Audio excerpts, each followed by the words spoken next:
Hello students, welcome to BQ pharmacy academy. So आज के इस वीडियो लेक्चर में हम डी फार्म फर्स्ट ईयर के फार्मास्यूटिकल केमिस्ट्री का हमारा जो यूनिट 1 है उसमें लिमिट टेस्ट देख रहे हैं। तो इस वीडियो लेक्चर में हम लिमिट टेस्ट फॉर आयरन देखने वाले हैं।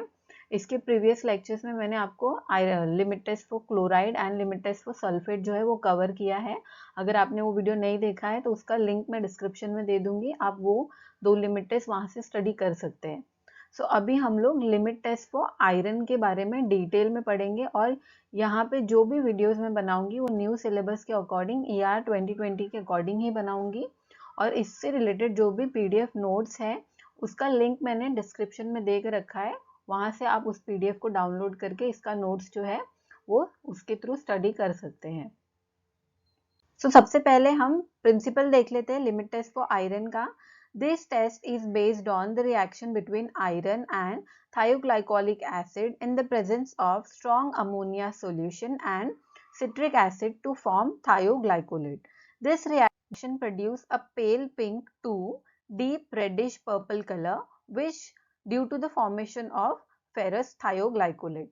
So यहाँ पर क्या कहता है हमारा principle, as you all know principle में हमें क्या करना है, जो भी रिएक्शन इसमें टेक प्लेस होगा उसके बारे में हमें यहाँ पे वर्ड्स में लिखना होता है, उसी को हम लोग प्रिंसिपल कहते हैं। सो इस टेस्ट में जो लिमिट टेस्ट फॉर आयरन है ये टेस्ट किसके रिएक्शन पे बेस करता है, आयरन के यानी कि फेरस को हम लोग किसके साथ में मिक्स करते हैं, थायोग्लाइकोलिक एसिड के साथ में in presence of citric acid, जिसके वजह से हमें क्या मिलता है, थायोग्लाइकोलेट। सो क्या कहता है इसका रिएक्शन, आयरन को हमें किसके साथ में ऐड करना है, थायोग्लाइकोलिक एसिड के साथ में, जिसके वजह से हमें क्या मिलेगा, फेरस थायोग्लाइकोलेट मिलेगा। So it is performed in the presence of citric acid. So simple सा रिएक्शन है, आयरन या फिर आयरन की जगह पे हम लोग क्या लेते हैं, फेरस, उसको हम लोग ने थायोग्लाइकोलिक एसिड के साथ में मिक्स किया, जिसके वजह से वो दोनों रिएक्ट होके हमें क्या मिले, फेरस थायोग्लाइकोलेट। और ये किसके प्रेजेंस में मिला है, सिट्रिक एसिड के, जिसकी वजह से हमें क्या मिलेगा, डीप रेडिश पर्पल कलर मिलता है एज अ प्रोडक्ट। सो ये क्या था, हमारा प्रिंसिपल था। हम लोग इसका रिएक्शन देख लेते हैं। रिएक्शन सिंपल सा है, आपको यही सारा चीज जो हम लोग ने वहां पे वर्ड्स में लिखा था उसी को हम लोग को यहाँ पे केमिकली कैसे वो रिएक्ट हुआ है, उसका केमिकल कंपाउंड जो है वो किस तरह से उसमें रिएक्शंस हुए हैं, उसके स्ट्रक्चर्स को यहाँ पे आपको लिखना है। सो क्या है ये, फेरस को हम लोग ने किसके साथ में मिक्स किया है, थायोग्लाइकोलिक एसिड के साथ में, जिसकी वजह से हमें फेरस थायोग्लाइकोलेट मिला है। नाउ नेक्स्ट कौन कौन से केमिकल्स इसमें हम लोग यूज कर रहे हैं। सबसे पहला as you all know test sample चाहिए, देन स्टैंडर्ड सैंपल चाहिए होता है, citric acid, ammonia solution and lastly thioglycolic acid. ये सब केमिकल्स जो है हम लोग जब ये टेस्ट परफॉर्म करते तब ये सारे रिक्वायर्ड होते हैं। नेक्स्ट अभी इसका जो प्रोसीजर है वो किस तरह से होता है ये हमें देखना है।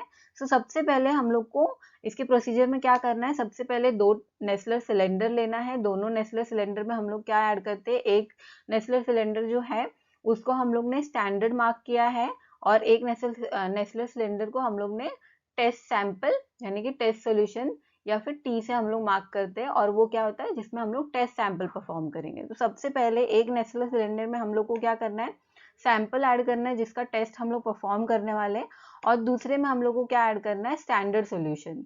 देन दोनों में हम लोग को क्या ऐड करना है, 20 ml ऑफ 20% सिट्रिक एसिड हम लोग दोनों ही नेस्लर सिलेंडर में ऐड कर देते हैं।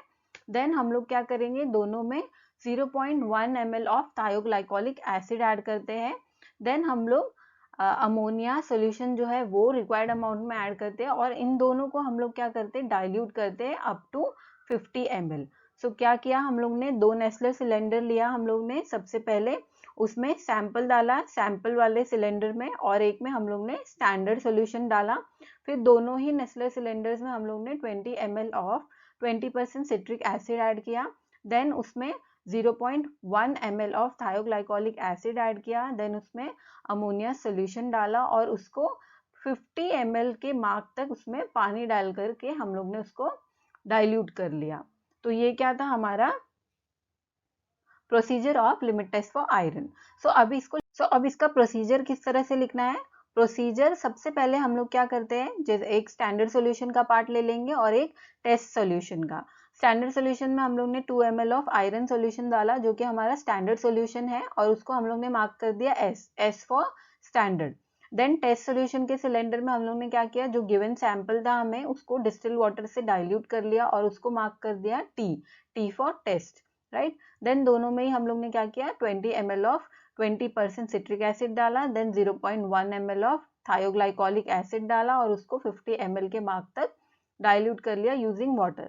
उसके बाद हम लोग ने उसको 5 मिनट्स के लिए ऐसे ही रख दिया, और उसमें जो कलर प्रोड्यूस होगा चीज़ों को मिक्स करने के बाद, प्रिंसिपल के टाइम पे मैंने बताया था आप लोगों को कि इसमें डीप रेडिश कलर हम लोग को मिलेगा, तो वो कलर को हम लोग को दोनों में ही ऑब्जर्व करना है कि कौन से में कितना डार्क कलर जो है हमें मिला है, स्टैंडर्ड का क्या कलर है और टेस्ट सोल्यूशन का क्या कलर है। इन दोनों के कलर को हम लोग क्या करते हैं, कंपेयर करते हैं। तो ये क्या था, हमारा प्रोसीजर था, जिसको आपको यहाँ पे इस तरीके से लिखना है।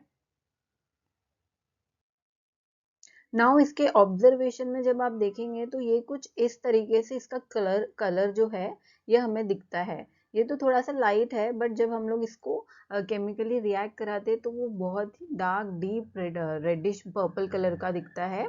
तो उसको आपको कंपेयर करना है कि टेस्ट सोल्यूशन और स्टैंडर्ड सोल्यूशन का जो कलर है वो सेम आया है या नहीं।